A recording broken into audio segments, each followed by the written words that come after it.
A blessed day to you. I am Bishop Ruben Abante, and I'm the senior pastor of the Lighthouse Bible Baptist Church.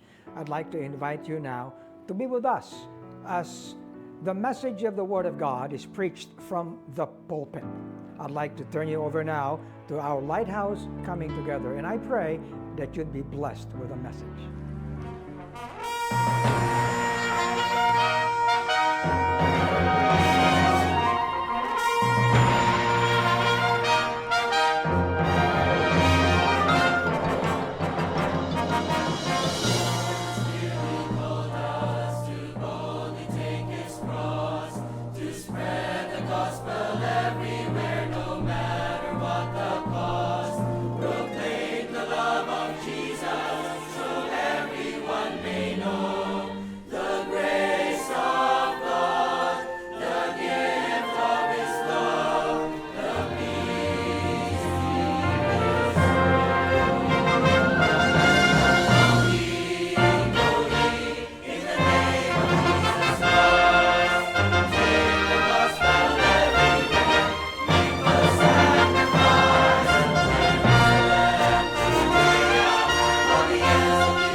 Ating mensahe, pinagpapatuloy natin, the Father's love and the children's discipline. The Father's love and the children's discipline. You know, God is love. And as our Heavenly Father, no, ang kanyang pag-ibig ay dinedefine ng salita ng Diyos, ng kanyang salita kung paano, so that we may have discipline. So what does that mean? Tumayo tayo at basahin natin ang ating teksto in Hebrews chapter 12 verses 1 to 13.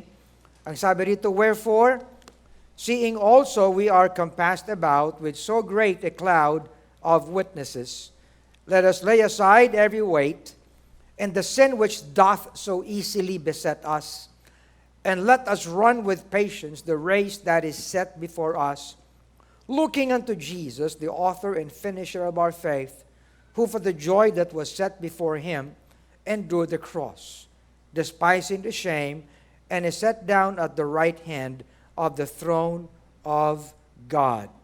And then, sa pagpapatuloy, ang sabi rito for consider Him. Ang sinasabi, i-consider natin ang ating Panginoon. How that He endured everything for us. He endured all the contradiction of sinners against Himself, sapagkat kung hindi natin i-consider yan, we might be wearied and faint in our minds. Why? Simply because we have not resisted unto blood yung ating striving against sin. We strive against sin. And sin that is not just around us, but sin inside our very self. Okay? Ye have forgotten the exhortation which speaketh unto you as children. Parang nag-segue sa ibang topic, ano? But, ang sinasabi dito, my son, despise not thou the chastening of the Lord, nor faint when you are rebuked of Him. Now, as we go and read this, kaninang umaga, I mentioned that the chastening here would be equivalent to words like discipline, correct, rebuke, instruct. Tama, ano? Pero, alam niyo, ang lahat ng bagay na ito, isa lang ang tinutunguhan, bottom line. Ano yon? Equipping. Okay? Equipping. For us to be equipped. So, basically, ang sinasabi, let us not despise, the way the Lord equips us. Okay? Nor faint when you are actually rebuked of Him.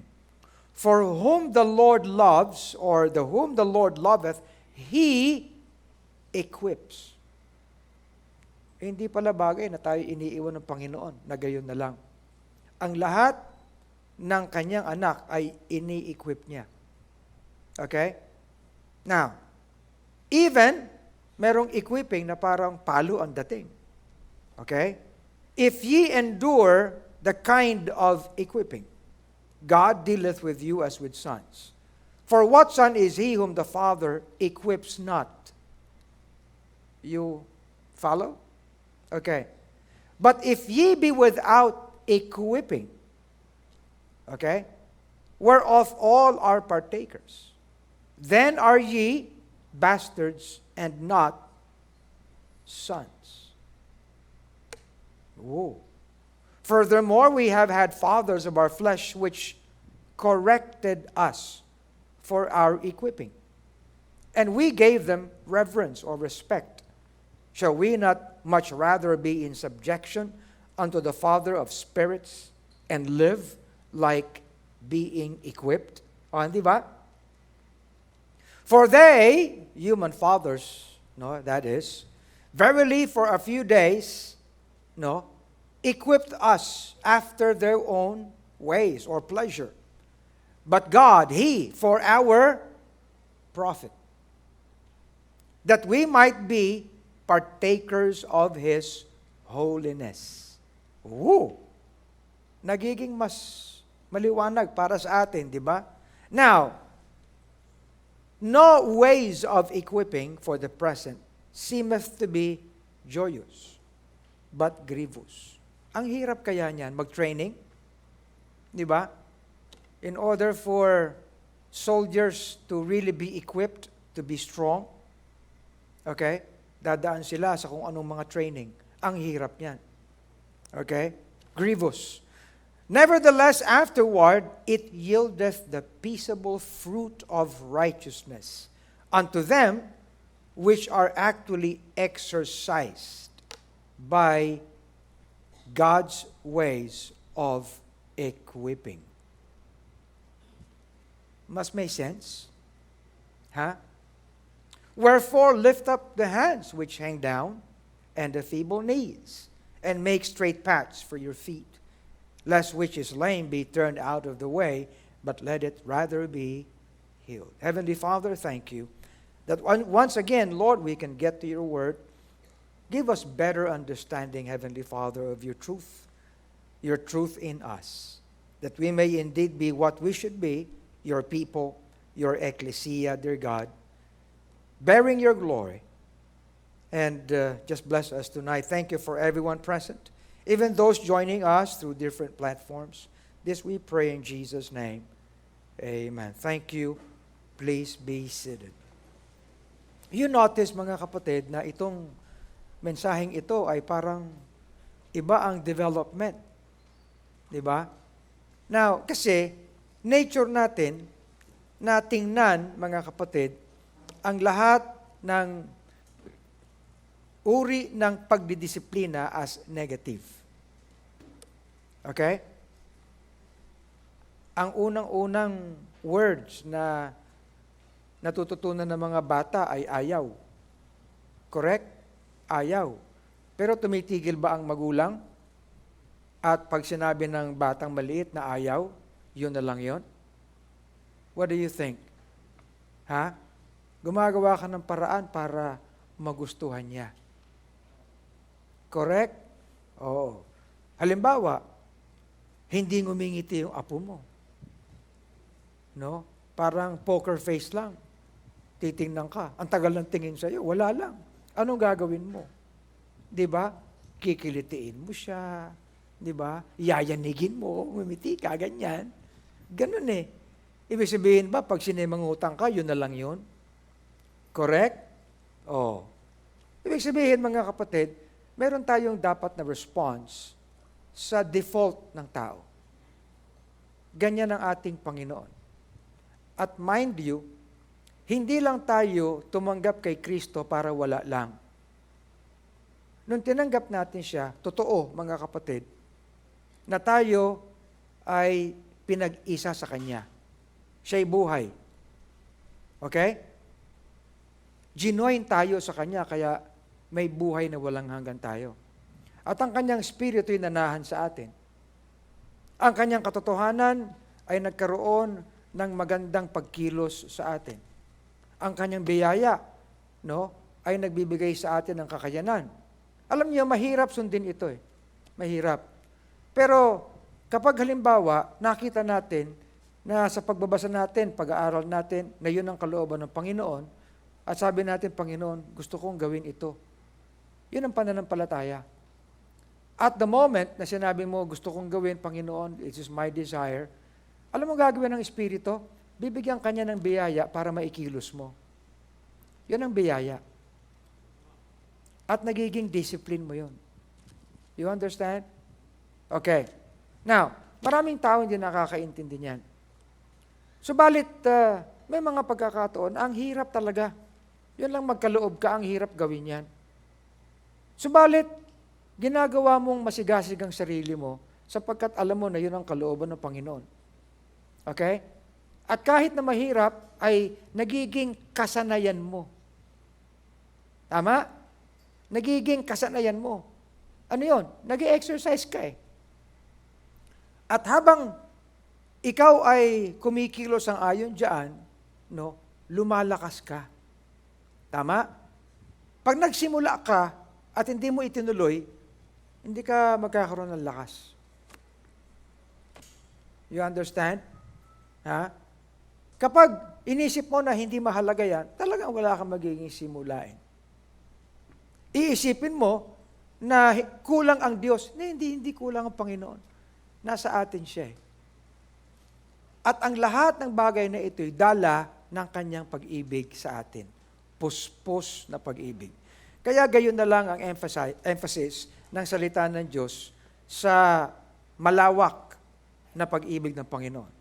Di ba? The length, the breadth, the height, the depth of the love of God. Which is in Christ Jesus. Tama? Nasa atin siya, tinanggap natin siya. So, nasaan ang pag-ibig ng Panginoon? Di ba? Kaya hindi mo pwedeng sabihin nasaan ang Diyos? Nasa langit po. Nasaan yung kanyang pag-ibig? Nasa langit din. Hindi, nasa atin. Okay? At habang tayo ay nagkakaroon ng kasanayan, no?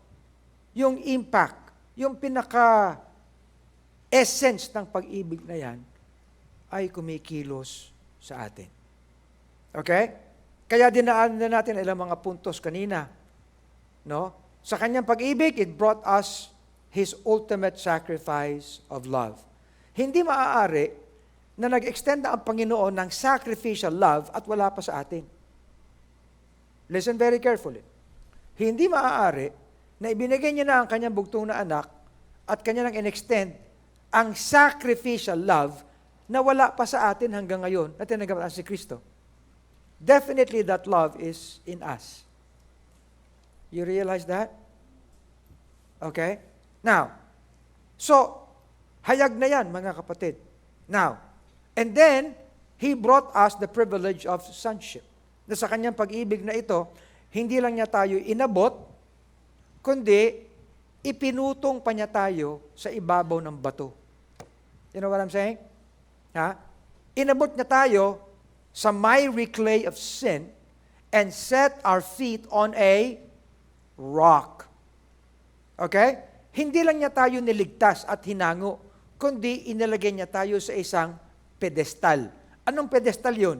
Yun ay pedestal ng pagiging anak niya. Privileged. You understand? Kaya, but as many as receive Him, to them gave He power. Hindi ba ang kapangyarihan, pribilehiyo? No? The privilege to be called children or sons of God. And they are they who believe on His name. Okay? So itong bagay na ito ay kinakailangan intindihin nating maigi. You see? Ibig sabihin ginawa ka niyang anak, hindi mo pa ma-appreciate. Di ba? Pero yung binasa nating talata, and because we're children, okay, His love for His children becomes what? Anong palagay niyo magandang word? Operational sa atin. Okay? Sa pamamagitan ng kanyang salita. Now you say, Pastor, masyado namang figurative. No. Our faith is not figurative. Our faith is very practical. Amen? Hindi suntok sa buwan ito, mga kapatid. Ayan, To them gave He power to become sons of God. Okay? And can you imagine, nagiging patunay ang Espiritu sa atin, na meron tayo talagang witness that we are the children of God, and if children, then heirs, heirs of God, and joint heirs with Christ. Can you imagine? Okay. And hindi lang yan. He brought us His virtues. Okay. Now, hindi natin siguro pwedeng tawagin na equipping yung ating kaligtasan. Pero in a sense, equipping yan para tayo ay magkaroon ng pagkilos na tayo ligtas nga. Okay? At yung bagay na tayo mga anak niya na puspos ng pribilehiyo, equipping din yan mga kapatid. Okay? This is true. And when I left my job, and Tatay said, I want you to be my associate. Ang unang tanong ko kay Tatay ito, Tay, worthy kaya ako? Yun ang sinabi ko sa kanya sa telepono. And when I came, nag-usap kami, sabi niya sa akin, anak, kung training na training lang ang pag-uusapan, you have sat down under my preachings your whole life. You know me more than anybody. Totoo nga. Okay? Gagawin mo na lang yung natutunan mo. Okay? Ipapractice mo na lang. Hindi pa pwedeng, hindi ka naging equipped Ilalabas mo na lang yung virtues na yan. Oh, ganun ba yon? Oh yes, ganun yan mga kapatid. Now, listen, ganun din ang ginawa ng Panginoon sa atin na binigyan tayo ng equipping. Okay? Kanina, binabasa natin it yields the peaceable fruit of righteousness. Now, mga kapatid, ang equipping ng Panginoon sa atin, out of His love, is not an equipping na ipinaparis mo sa mundo. Okay? Are you listening? Makinig kayo maigi. Itong mundong ito ay maraming kakayanan. Madalas nga, mas may kakayanan pa ang mundo kaysa sa mga mananampalataya Pero sabihin na natin, natapatan tayo ng kakayanan. academics. Okay? Pero sa totoo lang, you do not need to be saved na makagraduate. Okay? You do not need to be saved to have a degree. And you do not need to be unsaved to fail. Do you understand? Maraming mga accomplishments sa mundo. And even Christians. Kaya tuwan-tuwa tayo, mga kapatid, na pag may pumapasa sa board and everything, nagkakaroon ng degree, nagkakaroon ng entitlement, nagkakaroon ng magandang mga, yes, fine. But you know what? The reality here is this. Kahit sino ay maaari na magkaroon ng ganun degree. Sisikat ka, no? Hahangaan ka sa kakayanan mo. In whatever discipline. Totoo yan. Pero anong pagkakaiba natin? Anong equipping? It's not equipping na nagagawa naman ng unsaved. But it's an equipping according to his virtues. Are you listening? Ha? O, sabihin natin, righteousness. Oo, pwede naman maging tama ka eh. Right? Do what is right. Do right when... Mayroong awit na gano'n eh. When everyone would do right, what would be the difference? What would be the distinction? Iba yung righteousness sa right. Tama? And when everyone would be righteous, what would be distinct? Then have a righteousness that is filled with peace. You understand? Kaya hindi tayo mawawalan ng virtue. And it all comes from the love of God for us. Amen? Kaya alam nyo, wag tayong magimbal na daig tayo ng kakayanan ng mundo. Sapagkat mga kapatid, ang virtues ng Panginoon sa atin, hindi nila kaya yun eh. Tama? Kaya nga kahit na sa sports, sabi ko, gagawin natin ang sports Olympics. Okay? Para talagang malaman natin, makita natin kung anong hibla mayroon ang ating mga kabataan. Okay? Kasi, itong laman na ito nasasaktan eh. You might be so spiritual, pero pag nakanti at naapakan ang kalyo mo, magmumura ka. Simple mo, kalyo lang yun, di ba? Nasisira ang lahat ng spirituality mo. Nakikinig ba kayo? Pag nahirapan itong flesh na ito, pag humarap sa maraming challenge, doon lumalabas talaga. Bibitaw at bibitaw. Yan pala weakness mo. Hindi weakness yun, mga kapatid. Diba? Pastor, ano ba weakness mo? Anong weakness nyo? Meron ba kayo mga weaknesses? Ha? Merong 3 magkakaibigan. Nag-confess sila ng weakness nila.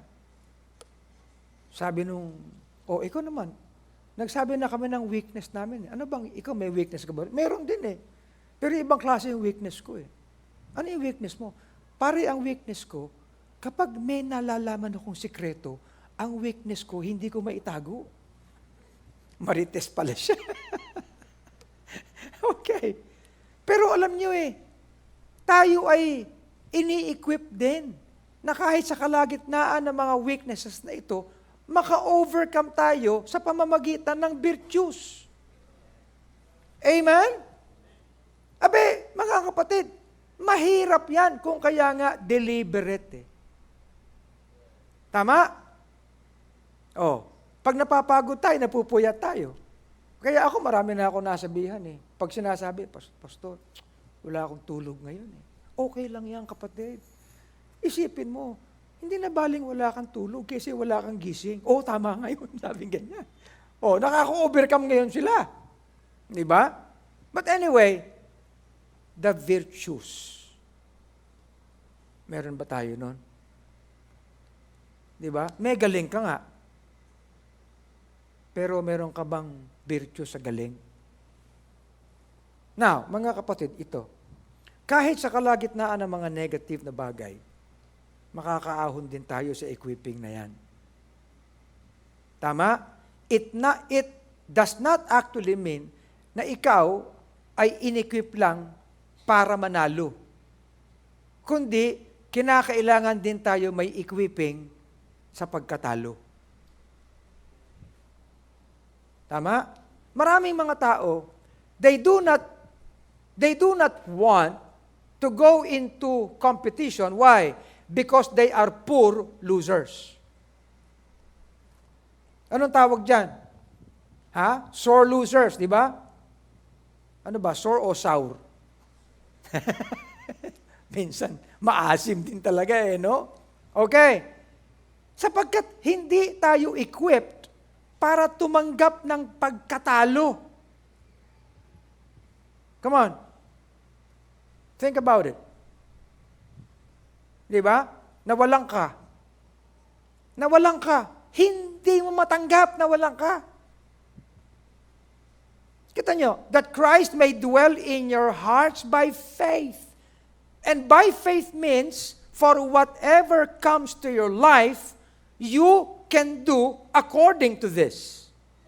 Tama ba? That ye being rooted and grounded in love. Can you imagine? May be able to comprehend with all saints what is the breadth and length and depth and height, and to know the love of Christ. Look at this verse. It's full of love. Pero it's full of equipping too. Are you listening? At mga kapatid, totoong-totoo na we are not equipped to face losses, failures, pains. Andyan ba kayo? Kahit kayo mga magulang, you are not also equipped to face yung bang mag-isa na lang kayo. Tama? Wala na kayong mga anak.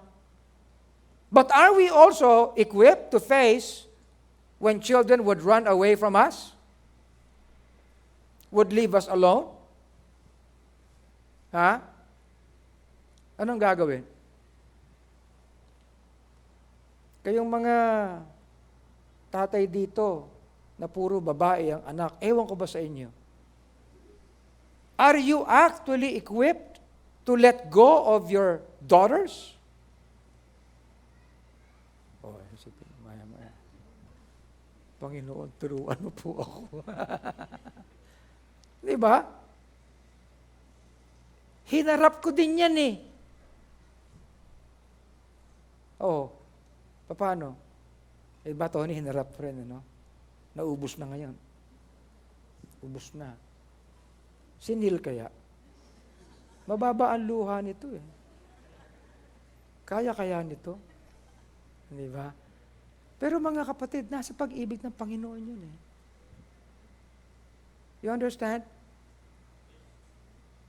O ngayon, nakikita nyo na, yun pala ang practicality ng message na ito. Di ba?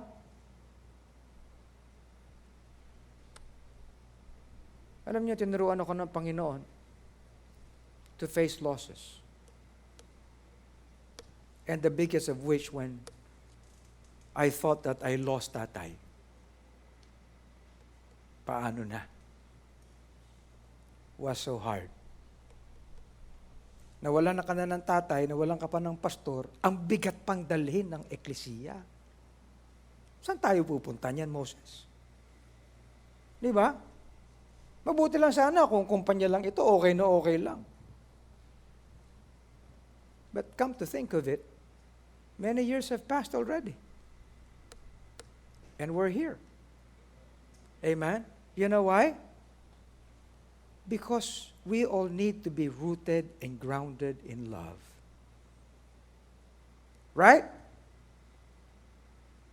Para bang nung nawala si tatay, Panginoon, nasan yung pag-ibig mo? Diba? And I was made to be reminded, ang pag-ibig ko sa iyo ay hindi dala ng tatay mo. Dala ng anak ko nasa iyo. Are you listening? Ha? Paano kaya kung ang kaisa-isa mong anak na babae, pag lumaki na ang pangalang Faith, eventually you would have to let go? Ano rin ano palagay mo? Alam niyo, dapat pinag-uusapan natin to eh. Because equipping natin ito. Right? Handa ka ba mawala ng telepono?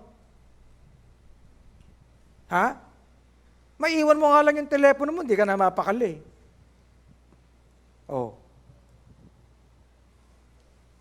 You see, kaya mga kapatid, in view of all things that come to our lives, you see, equipping.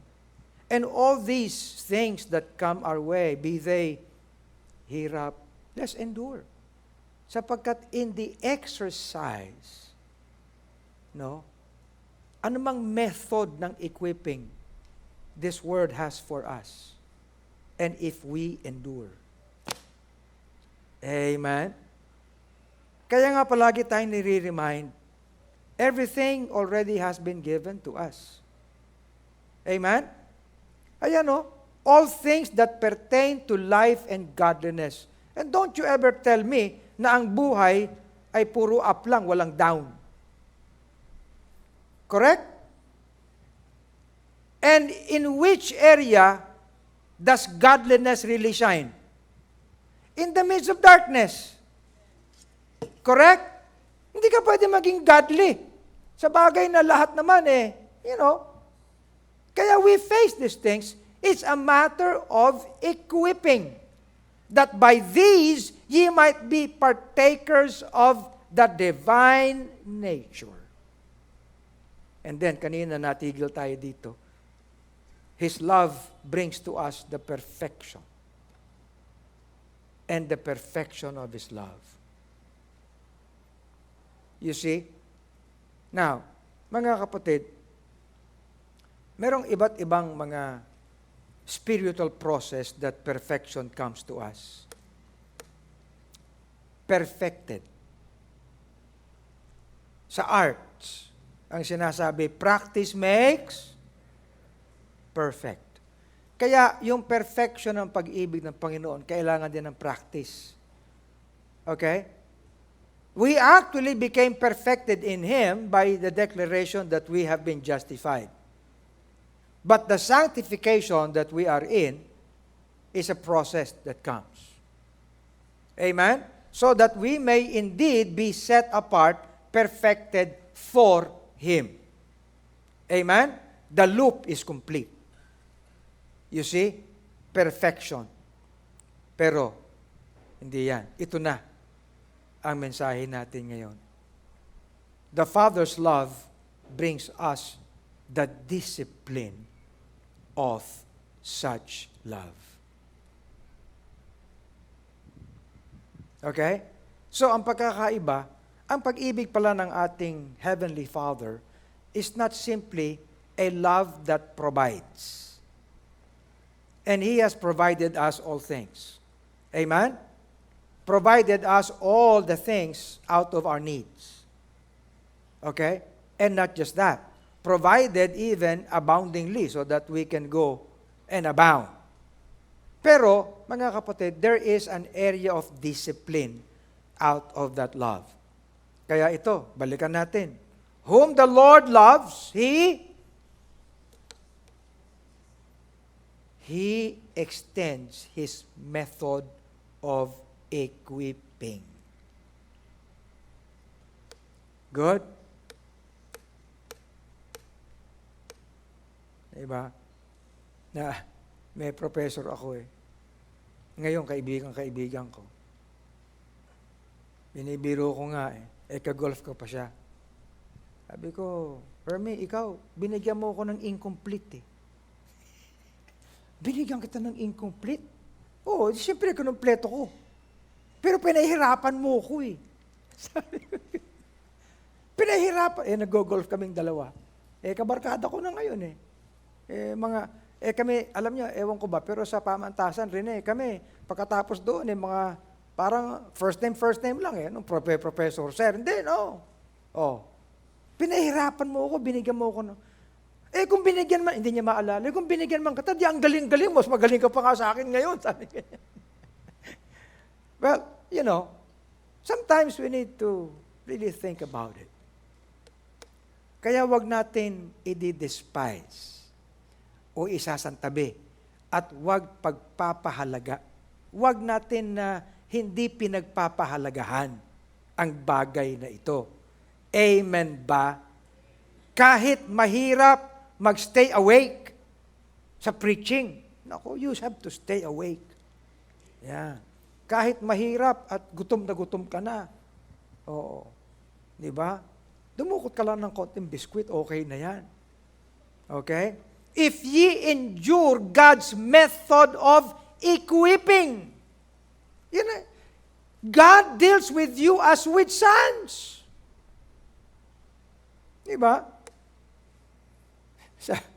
Sabi ni tatay, ano pakialam, hindi ko naman anak yan. Diba? Pero pag anak ko, diba, kinikwento ko sa inyo. Sobra naman kako ang galit nyo sa amin pag nagagalit kayo. Sabi sa akin ni Jimmy Tang, alam mo, ikaw nga parang anak kita Diba? If ye endure His way or method of discipline, of equipping, God dealeth with you as with sons. Naalala ko nung araw, I was second year college, galing PLM. Nag-member ako ng Philippine Choral Society. Alam niyo ba? Hindi ko nakita ko ba sa inyo? Dahil sa kulit ni Pastor Hernes, estudyante siya sa PWU. Anong tawag doon? Anong tawag doon? Nag-audition ako. No? Sabi sa akin ni Liwanag Cruz, yung ng CCP yun nung araw. Sabi niya, magaling itong kapatid mo, Jose. Yung mama sige. Ruben, lika rito ha. Tenor ka ha, pero dadagdagan kita ng trabaho. Ano po yun? Ikaw mag-aayos lahat ng piyesa. Okay. Ako naman, siyempre, college ka, second year, para kang high school. No? Maglalakad ako mula PLM, papunta ng PWU, dadaan ka Luneta, mamamasyal-masyal ka pa niyan. Luneta, lalo pag wala kang pera, di ba maganda yon? Oo. Tatawid ka, punta kang PWU. Pagpasok mo doon, nakaabang si Dr. Liwanag Cruz. Palagi nakaganyan yan. Bakit ngayon ka lang? Ma'am, galing po ako sa PLM. Ano? Alam mo nang ganito ma'am, kasi po, na-late po ako. Pumunta ka na maaga. Ibang klase itong professor na ito. Grabe. Tinuruan kami ng German. Dosa sume, ke charme, Tony. Hindi ko maintindihan kung ano yun Naalala ko lang yung German song. Ang haba ng practice namin, buwan. Nung presentation na sa CCP. Talagang pag nag-flare up ang temperament niyan, Eric, talaga walang sasantuhin.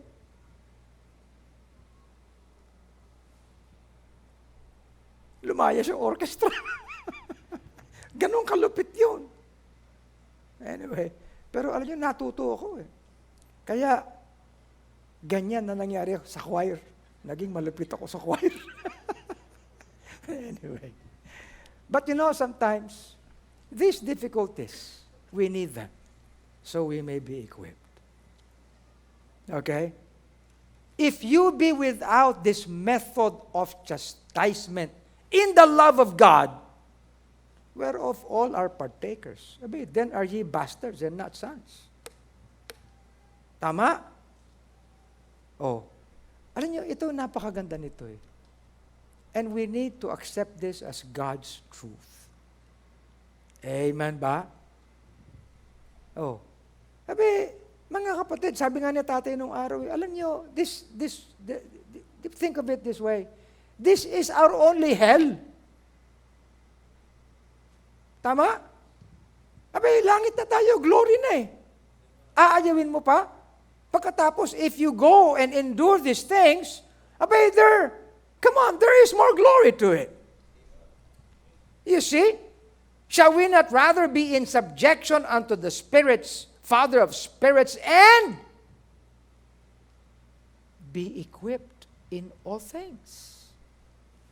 You see? For they verily for a few days chasten us after their own pleasure, but he for our profit, that we might be partakers of his holiness. Now let me ask you, where do we apply his holiness? Where? Kung tayo'y partakers of the holiness of God, saan dapat makita yon? Dito? Dito ba? Given na yun dito eh. Wherever we are. Amen? At saka sulok-sulukan ng ating buhay. Yun, mga kapatid. There is holiness na present when we have successes in life. There is also holiness that should be present whenever there are valleys. You understand? Now, that is something that we all need to know. And all in the love of our God. No method of discipline that God does seemeth to be joyous, but grievous. Nevertheless, afterward, it yieldeth the peaceable. Ano ibig sabihin ng peaceable? Something that is full of peace. That's the fruit of righteousness. Now, ito yan, mga kapatid. Kasi, ang holiness, ay hindi yan, basta mabait ka lang, holy ka, yung nakaganyan ka. Hindi lahat na nakaganyan, holy. Kaya nga ang tawag righteousness.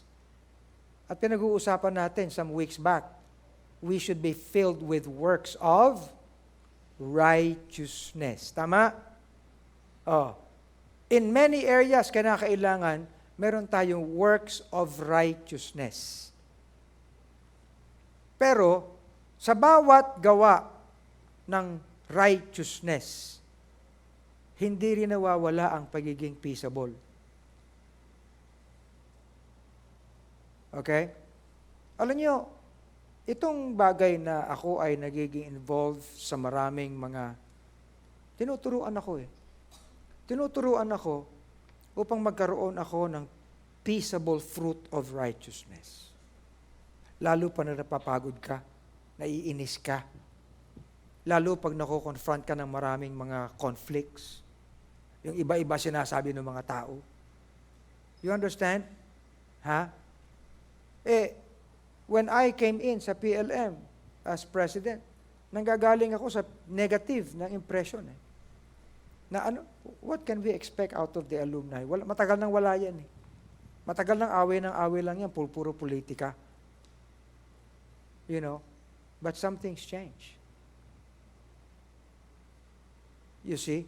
Ano sinasabi ngayon nila? Bishop, talagang ikaw lang pala kailangan namin dito. Hindi. Ang kailangan natin dito is the true righteousness. That's peaceable.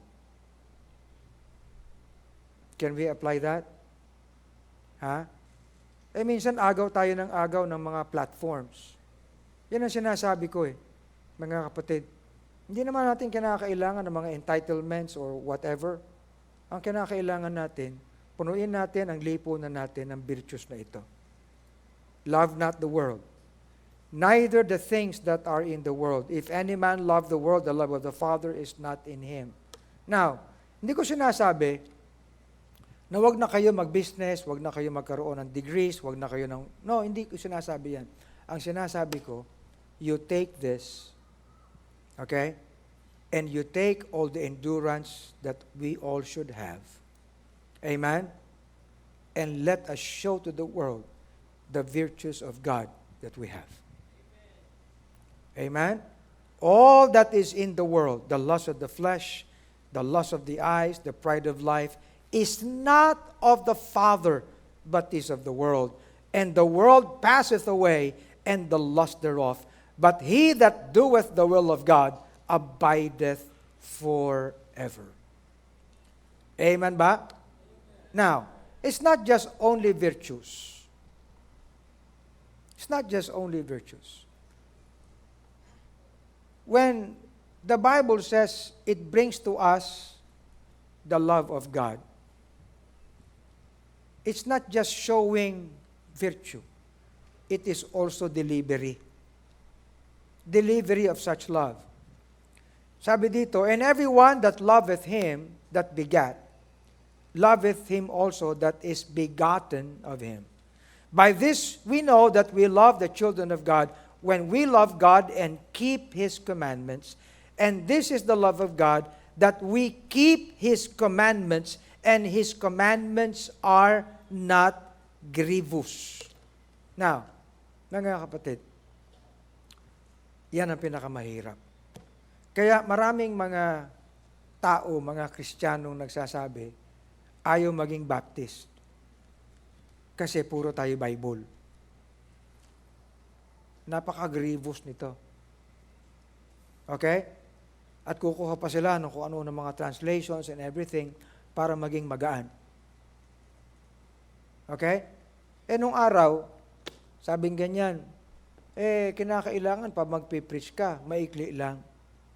Oo, less than 1 hour. Nung araw, okay na yung less than 1 hour. Pagkatapos, naging 20 minutes. Dahil yung window daw ng attention ng tao, ganun lang. Pagkatapos, naging 10 minutes. Ngayon, 8 minutes na lang. As in. Paikli ng paikli. Pahaba naman ng pahaba yung praise and worship. Paano na yun? Diba? Yun naman praise and worship, paulit-ulit lang yun. Diba? Parang 7-Eleven. Diba? Oo. 7 beses, uulitin, tapos uulitin yung buo na 11. Kaya 7-Eleven. Okay. For whatsoever is born of God overcometh everything that is in the world. And this is the victory that overcometh the world, even our faith. Kaya yung mga kabataan, come on. Much is laid on your shoulders. Okay?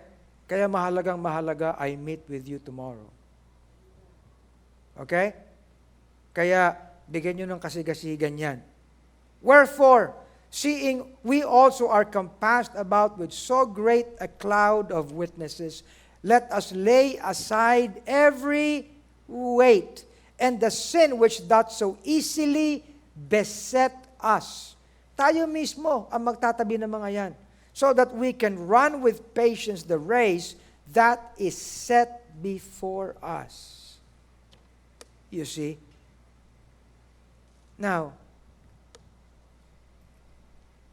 the biggest ministry that we have as Lighthouse is to edify. And that means to equip. Are you listening? Huh?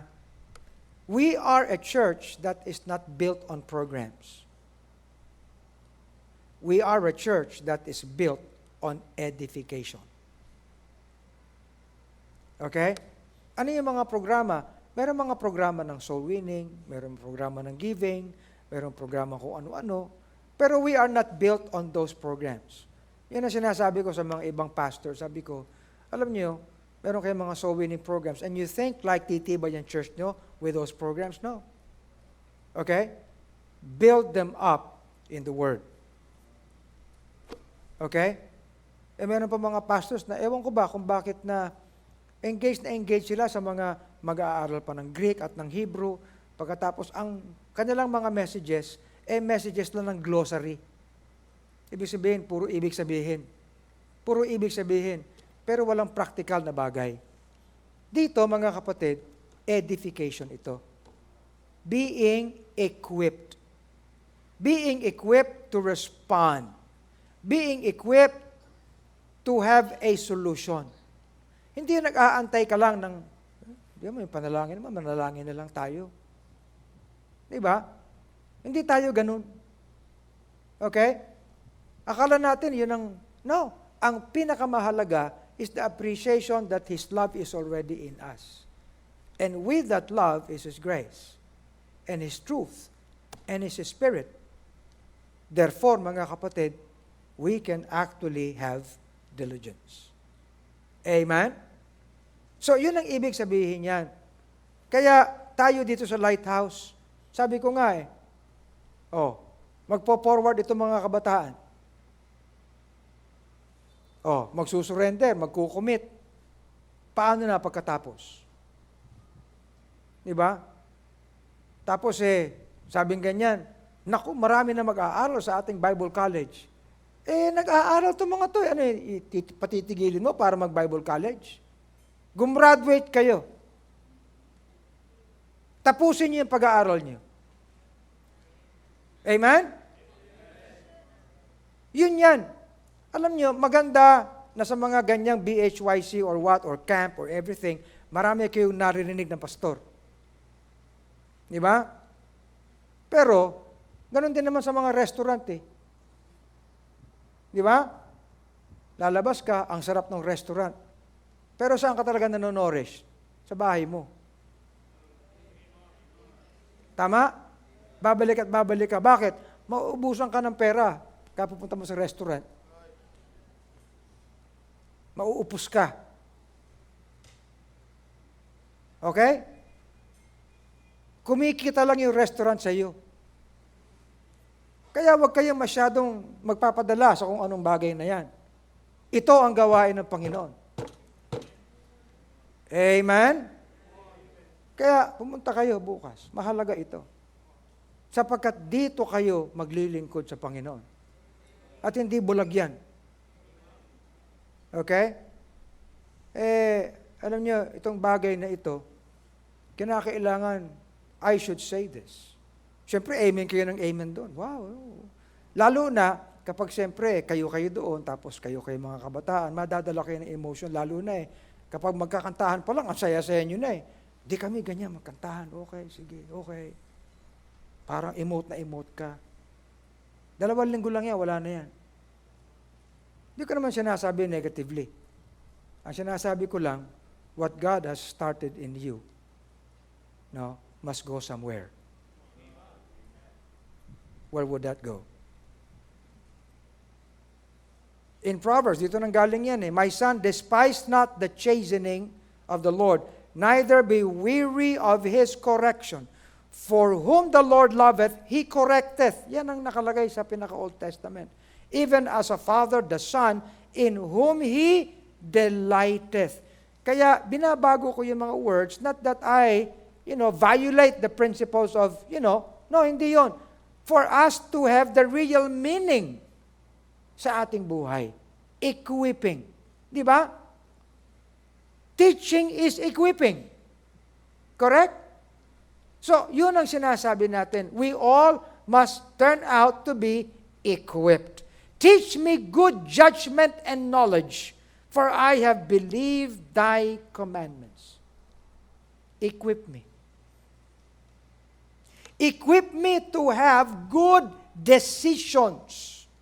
Are you listening? Equip me to have knowledge so that maikikilos ko ito. Tamang kaalaman. Amen? Oo. Before I was afflicted, I went astray. But now I have kept thy word. Thou art good, Lord, and you do good, and you deliver good for my benefit, for my being profitable. Equip me through thy statutes. Yun ang ibig sabihin yan. The proud have forged a lie against me, but I will keep thy precepts with my whole heart. Their heart is as fat as grease, but I delight in thy law. Now look at this. It is good for me that I have been afflicted, that I might learn thy statutes. Now you understand. You see, Kaya, alam niyo, ang hirap. Huwag niyong tatalikuran. Yan na mismo ang pinakapalo ng Panginoon. You understand? Hindi ka na kinakailangan paluin ng Panginoon para malaman mo, no, ang nagiging consequence ng hindi paggawa ng kanyang kalooban. Hindi na. You know what will happen?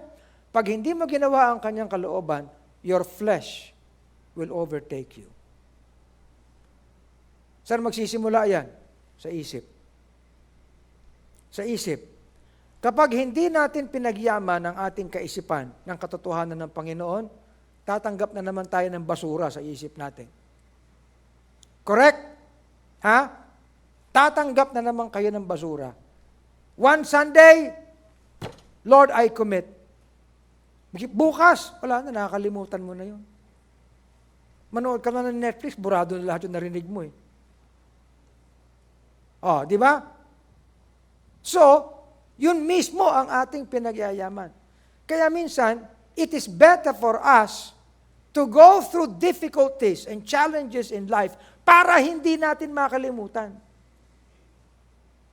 Correct? Ha? Alam niyo ako, hindi ko makalimutan yung lahat ng hingal ko nung maliit ako eh. As in, yung hingal ba, yung haba ng hininga mo eh. Hika eh. Hindi ko makalimutan kung gaano kapait yung brondil na gamot. Alam niyo ba yung brondil na gamot? Abay, grabe, pait nun. No? Eh, ang laki pa ng tableta na yan. For me, na maliit, kaya hahatiin ko into 4 para maliit. Pero, paglagay mo pa lang sa dila mo, naaamoy mo na yung pait. Mas mapait pa sa ampalaya. Ayun, natuto akong kumain ng ampalaya. Lahat ng mapait. Natuto rin akong uminom ng kapeng mapait. O di okay. Di ba? Oh. It is good. You see? Kaya nga mga kapatid, let us learn this. Matagal na yan. Old Testament pa. Thou shalt also consider in thine heart that as a man chasteneth his son, so the Lord thy God chasteneth thee. Therefore thou shalt keep the commandments of the Lord thy God, to walk in his ways, to fear him. For the Lord bringeth thee into a good land, a land of brooks of water, of fountains and depths that spring out of valleys and hills, a land of wheat and barley and vines and fig trees and pomegranates, a land of oil, olive. Saan nila lahat natutunan yan? Anong palagay nyo? Natutunan nila yan lahat sa pagiging slaves. Natutunan nila lahat yan sa paglalakbay 40 years. Kaya pagpasok nila sa land ng Canaan, alam nila gagawin nila. Hindi sila magiging tamad. You understand? Okay. Beware that thou forget not the Lord thy God in not keeping his commandments and his judgments and his statutes which I commanded this day, lest when thou hast eaten and art full, and hast built goodly houses and dwelt therein, and when thy herds and thy flocks multiply, and thy silver and thy gold is multiplied, and all that thou hast is multiplied, then thine heart be lifted up, and thou forget the Lord thy God. You see? And thou say in thine heart, my power and the might of mine hand hath gotten me this wealth. But thou shalt remember the Lord thy God, for it is he that equips thee in everything. You see, if thou do at all forget the Lord thy God, and walk after other gods, and serve them and worship them, I testify against you this day, that ye will surely perish. Ayun, ano nangyari? Pero alam nyo, nung dineclare ito ni Moses sa mga Israelitas, hindi pa nila alam ang biyaya ng Panginoon sa atin. Wala naman silang Kristo na sa puso nila eh. Tayo meron na. You understand? Kaya ang kalalagyan nila nung araw, iba sa kalalagyan natin ngayon. You see? They could just do the law. Now, we do the grace. You see? Kaya, alam niyo itong bagay na ito. ay kinakailangan natin matutunan. And because of His love in us, we deliver love for the brethren. Amen? Ayan. If God so loved us, we ought also to love one another. If we love one another, God dwelleth His love, and His love is perfected in us. Ibig sabihin, we also have to have a love that equips. Amen? We also have to have a love with virtues. We also have to have a love, that even as we go through pains, we come out as gold. Kaya, alam niyo, let's appreciate our fathers. But let us appreciate more our Heavenly Father.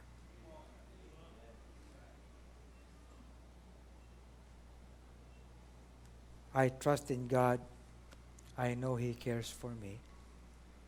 On mountain bleaks or on the stormy sea, though billows roll, He keeps my soul. My Heavenly Father watches over me. Let's stand and pray. Thank you for joining today's The Pulpit. We hope you were greatly blessed by the preaching of God's Word. We would like you to have that personal experience of salvation by accepting the Lord Jesus Christ. And by doing this simple prayer, you can accept Christ in your heart.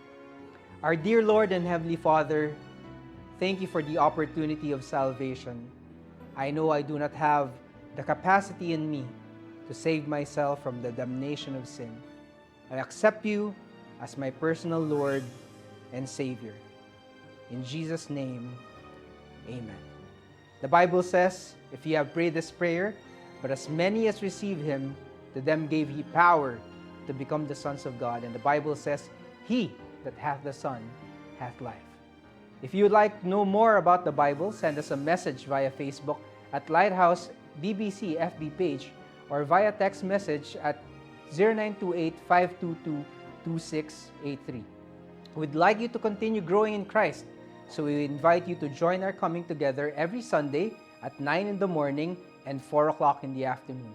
Also on Tuesdays and Thursdays at 7:30 in the evening. See you again for the next episode of The Pulpit. Thank you and God bless.